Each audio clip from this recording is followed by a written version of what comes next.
Hello friends, welcome back to the Kaapi corner.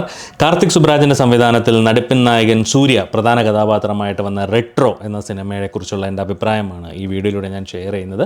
Channel subscribe ചെയ്ത ആരെങ്കിലും ഉണ്ടെങ്കിൽ ഒന്ന് സബ്സ്ക്രൈബ് ചെയ്തേക്കുക, വീഡിയോ ഇഷ്ടപ്പെട്ടാൽ ഒന്ന് ലൈക്ക് ചെയ്യുക, അതുപോലെ മറ്റുള്ളവരിലേക്ക് ഒന്ന് ഷെയറും ചെയ്ത് കൊടുത്തേക്കുക. അപ്പോൾ നമുക്ക് നേരെ സിനിമയുടെ ഡീറ്റെയിൽസിലേക്ക് പോകാം. കാർത്തിക് സുബ്രാജാണ് സിനിമ സംവിധാനം ചെയ്തിരിക്കുന്നത്. ഇതിനു മുന്നേ അദ്ദേഹം സംവിധാനം ചെയ്തത് ജിഗർതണ്ഡ XXL എന്ന് പറയുന്ന സിനിമയാണ്. അത് ലോറൻസും അതുപോലെ സിദ്ധാർത്ഥും പ്രധാന കഥാപാത്രമായിട്ട് വന്ന ഒരു ഫിലിമായിരുന്നു. അത്യാവശ്യം എനിക്ക് എൻ്റെ വൺ ഓഫ് ദി ഫേവറേറ്റ് ലിസ്റ്റിലുള്ളൊരു ഫിലിമാണ് ജിഗർതണ്ഡ XXL എന്ന് പറയുന്നത്. സാധാരണ കാർത്തിക് സുബ്രാജിൻ്റെ സ്റ്റോറീസ് എന്ന് പറഞ്ഞാൽ ഒരു റിയാലിറ്റിയുമായിട്ടൊരു ബന്ധമില്ലാത്ത കഥകളാണ് അദ്ദേഹം ചെയ്യുന്നത്. കാരണം കൂടുതലും ഫിക്ഷണലായിരിക്കും, കുറച്ച് ഫാൻറ്റസി എലമെൻസും കാര്യങ്ങളും ഒക്കെ ചേർത്ത് വളരെ മനോഹരമായിട്ട് ഒരു കഥ, നമ്മളിലേക്കൊരു കഥ, ഒരു മുത്തശ്ശി കഥ പോലെ, അല്ലെങ്കിൽ എന്തൊരു ഒരു ഫിക്ഷണലായിട്ട് വേറൊരു വേൾഡ് ക്രിയേറ്റ് ചെയ്ത ഒരു ഫിക്ഷണലായിട്ട് പറയുന്ന, നമ്മളെ പറഞ്ഞ് വിശ്വസിപ്പിക്കുന്ന തരത്തിലുള്ളൊരു കഥയുമായിട്ടാണ് സാധാരണ അദ്ദേഹത്തിൻ്റെ സിനിമകളെല്ലാം വരാറ്. ഈ സിനിമയും അതിൽ ഒരു മാറ്റവുമില്ല. അദ്ദേഹത്തിൻ്റെ സ്ഥിരം ടെംപ്ലേറ്റ് ഫോളോ ചെയ്യുന്ന അതേപോലെ ഒരു ഫിക്ഷണൽ സ്റ്റോറി വെച്ചിട്ട് വന്നിട്ടുള്ള ഒരു ഫിലിം തന്നെയാണ് റെട്രോ എന്ന് പറയുന്നത്. ആ പേര് പോലെ തന്നെ ഒരു പേര് കേൾക്കുമ്പോൾ തന്നെ നമുക്ക് എന്തോ ഒരു എന്താ പറയുക, ട്രഡീഷണൽ അല്ലെങ്കിൽ പഴയ കാലത്ത് എന്തോ ഒരു ഫീല് നമുക്ക് കിട്ടും. പല ക്യാരക്ടേഴ്സിൻ്റെ ലുക്ക് കണ്ടാലും നമുക്ക് അങ്ങനെ തന്നെ തോന്നും. അതുപോലെ തന്നെ ഒരു ഫിക്ഷണൽ വേൾഡ്, ഒരു ഫിക്ഷണൽ വേൾഡ് ക്രിയേറ്റ് ചെയ്തിട്ട് അവിടെ നടക്കുന്നൊരു കഥ പോലെ ആയിട്ടാണ് ഈ ഒരു ഫിലിമും ചെയ്തിരിക്കുന്നത്.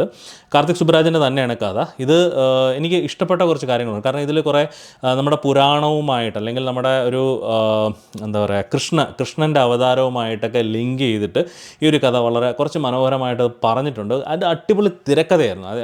കഥ ആക്ച്വലി അത്യാവശ്യം നല്ലൊരു കഥയായിരുന്നു. പക്ഷേ ഫിലിമിൽ എനിക്ക് പേഴ്സണലി അത്യാവശ്യം ഇഷ്ടപ്പെട്ടൊരു ഫിലിമാണ്. പക്ഷേ ഒരു അടിപൊളി സുഖം, ഒരു കിടിലം പടമാണ്, അല്ലെങ്കിൽ കാർത്തിക് സുബ്രാജിൻ്റെ മുന്നേ കണ്ടിട്ടുള്ളത് പോലുള്ള കിടിലം പടമാണെന്നൊരു ഫീലിംഗ് സത്യം പറഞ്ഞാൽ എനിക്ക് പടം കണ്ടിട്ട് എനിക്ക് തോന്നിയില്ല. അതിന് പ്രധാന കാരണമെന്ന് പറയുന്നത് ഇതിലെ നെഗറ്റീവ് ക്യാരക്ടർ, അല്ലെങ്കിൽ വില്ലൻ ക്യാരക്ടറാണ്. കാരണം ഇവർ സെറ്റ് ചെയ്തിരിക്കുന്ന ഒരു സ്റ്റോറി ലൈൻ ഉണ്ട്, അതുപോലെ ഇതിൻ്റെ ഹീറോയ്ക്ക് കൊടുത്തിരിക്കുന്ന ഒരു ഇമേജ് ഉണ്ട്. കാരണം ആ ഹീറോയെ തുടക്കം മുതലേ അദ്ദേഹം പ്ലേസ് ചെയ്തിരിക്കുന്നത് ഇത്രമാത്രം ഉയരത്തിലാണ്. കാരണം അത്രമാത്രം പവർഫുള്ളും അത്രമാത്രം ആർക്കും തോൽപ്പിക്കാൻ കഴിയാത്തൊരു ഹീറോയെ പോലെയാണ് അദ്ദേഹം അതിനകത്തുള്ള ഹീറോയെ പ്ലേസ് ചെയ്തിരിക്കുന്നത്. പക്ഷേ പറ്റിപ്പോയതെന്ന് പറഞ്ഞു കഴിഞ്ഞാൽ ഇതിലെ നെഗറ്റീവ് ക്യാരക്ടർ, ഇതിലെ വില്ലൻ ക്യാരക്ടർ എന്ന് പറയുന്നതിന് ഇതിന് മുകളിൽ പ്ലേസ് ചെയ്യുമായിരുന്നുണ്ടെങ്കിൽ ആ ഹീറോയും വില്ലനും തമ്മിലുള്ള കോൺഫ്ലിക്റ്റ് വളരെ മനോഹരമായിട്ട് എക്സിക്യൂട്ട് ചെയ്ത് ഈ ഒരു ഫിലിം ഒരു വണ്ടർഫുൾ എക്സ്പീരിയൻസ് ആക്കി മാറ്റാൻ പറ്റുമായിരുന്നു. പക്ഷേ ഇവിടെ പറ്റിയതെന്ന് പറഞ്ഞു കഴിഞ്ഞാൽ നായകൻ ഇവിടെ ആണെങ്കിൽ വില്ലൻ നിൽക്കുന്ന ഏറ്റവും താഴത്തെ ലെവലിൽ, താഴെ ഉണ്ടെങ്കിൽ അതിനേക്കാൾ താഴത്തെ ലെവലിലാണ് വില്ലൻ്റെ ക്യാരക്ടർ പ്ലേസ് ചെയ്തിരിക്കുന്നത്. കാരണം ആ ഒരു പ്രത്യേകിച്ച് ആ ക്യാരക്ടർ ചെയ്ത ആളായാലും, വിധു എന്ന് പറയുന്ന ആളാണെന്ന് തോന്നുന്നു, കിങ് മൈക്കിൾ എന്ന് പറയുന്ന വളരെ പവർഫുള്ളായിട്ടുള്ളൊരു പവർഫുള്ളായിട്ടുള്ള ക്യാരക്ടറിനെ വിധു എന്ന് പറയുന്ന ഒരാൾക്ക് കൊടുത്തപ്പോൾ അദ്ദേഹത്തിന് സത്യം പറഞ്ഞാൽ ആ ഒരു സൂര്യ ചെയ്ത ക്യാരക്ടറിൻ്റെ അതിൻ്റെ ഒരു 7 അയലത്ത് പോലും പെർഫോം ചെയ്യാൻ പറ്റിയില്ല എന്ന് എടുത്തു പറയണം. കാരണം ആ ഒരു പോരായ്മ തന്നെയാണ് സത്യം പറഞ്ഞാൽ ഫിലിമിനെ ഭയങ്കരമായിട്ട് താഴോട്ടേക്ക് വലിക്കുന്നത്.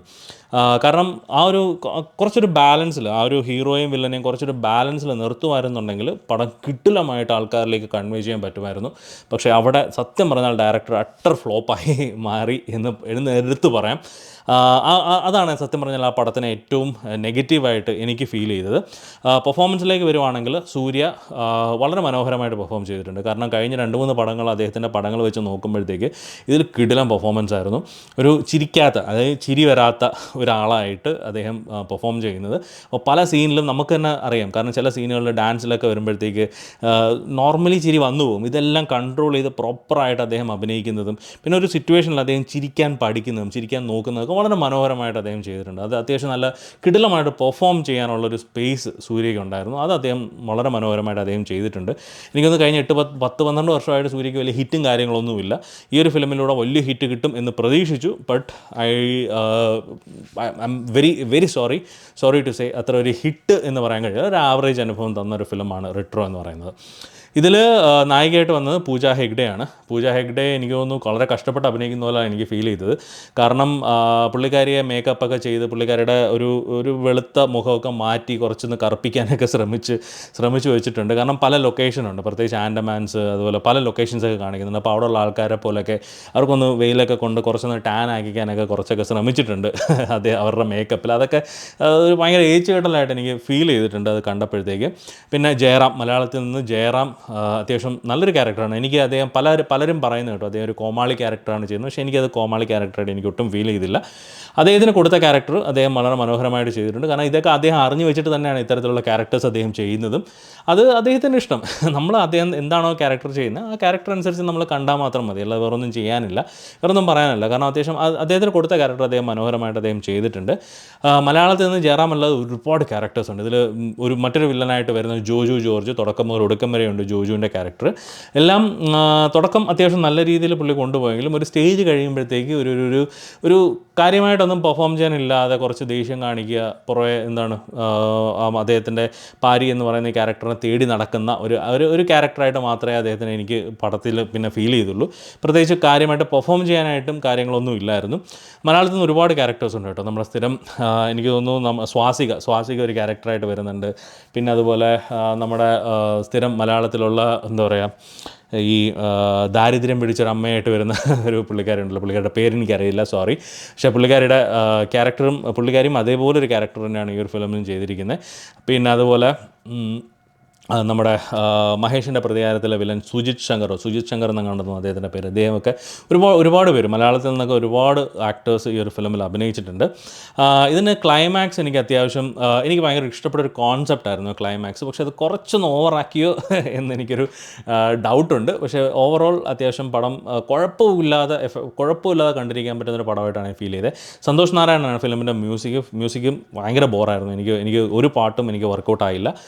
എന്താ പറയുക, വലിയൊരു സെറ്റപ്പും കാര്യങ്ങളൊന്നുമില്ല. നാസർ ഒരു പ്രധാന കഥാപാത്രമായിട്ട് വരുന്നുണ്ട്. ഓവറോൾ ജസ്റ്റ് ഒരു വൺ ടൈം വാച്ചായിട്ട് ചുമ്മാ ഇരുന്ന് നിങ്ങൾക്ക് സമയം ഉണ്ടെങ്കിൽ ഒന്ന് കണ്ടിരിക്കാൻ പറ്റുന്നൊരു ഫിലിമായിട്ടാണ് റെട്രോ എനിക്ക് ഫീൽ ചെയ്തത്. ഒരുപാട് അടിപൊളി എന്നൊന്നും പറയാൻ കഴിയില്ല.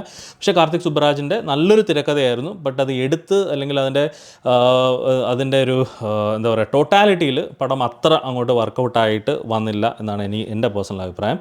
ഇപ്പോൾ സിനിമ കണ്ടിട്ട് നിങ്ങളുടെ അഭിപ്രായം എന്തായിരുന്നു എന്നുള്ളത് നിങ്ങളും കൂടെ ഒന്ന് കമൻറ്റ് ചെയ്യുക. ഇനിയിപ്പോൾ OTT-യിൽ ഉടനെ സിനിമ വരുമ്പോഴത്തേക്ക് നിങ്ങളുടെ അഭിപ്രായം എന്താണെന്ന് വെച്ചാൽ നിങ്ങൾ കമൻറ്റായിട്ട് രേഖപ്പെടുത്തുക.